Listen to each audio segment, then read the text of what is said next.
प्रश्नावली 5.2 उसके question number तीसरे का दूसरा, जिसमें हमारे को पहला खालिस्तान दिया है, दूसरे नंबर पर हमारे को 13 दिया है, तीसरा हमारे को खालिस्तान दिया है और चौथे नंबर पर हमारे को 3 दिया है।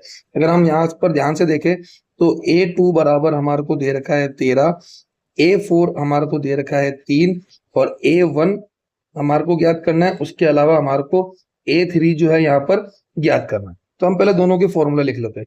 तो A2 बराबर होता है A प्लस डी बराबर हमारे को दे रखा है 13, A4 बराबर दे रखा है हमारे को A प्लस 3D, ये तो इसका फॉर्मूला हो गया, बराबर दिया है हमारे को 3। ये हो गई समीकरण 1 और ये हो गई समीकरण 2।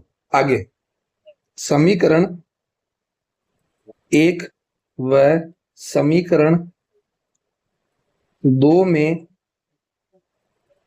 विलोपन विधि से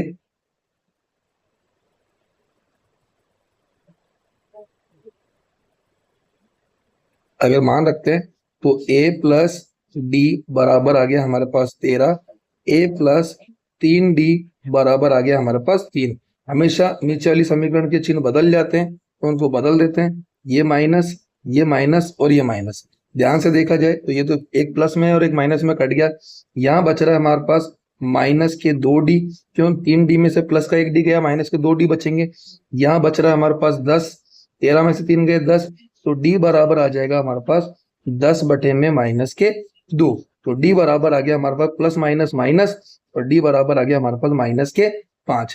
अब किसी भी एक समीकरण में मान रख देते, तो यहाँ रहता हूँ A2 बराबर होता है A प्लस D बराबर हमारे को दे रखा 13, तो A प्लस माइनस के 5 बराबर 13, तो A प्लस माइनस माइनस बराबर 5 बराबर 13। ये माइनस नहीं है, 5 यहाँ माइनस में उधर जाके प्लस में, तो A बराबर हो जाएगा 13 प्लस 5, तो A बराबर आ गया हमारे पास 18। तो ये हमारा A1 हो गया जो हमारे को ज्ञात हुआ, A1 हो गया ये। अब हमारे को ज्ञात करना है A3।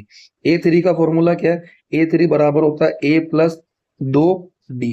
A का मान 18, ठीक है, 2 की जगह 2, D का मान -5, तो ये हो गया 18 प्लस माइनस माइनस 2 पंजे 10, तो A3 बराबर हमारे पास में आ गया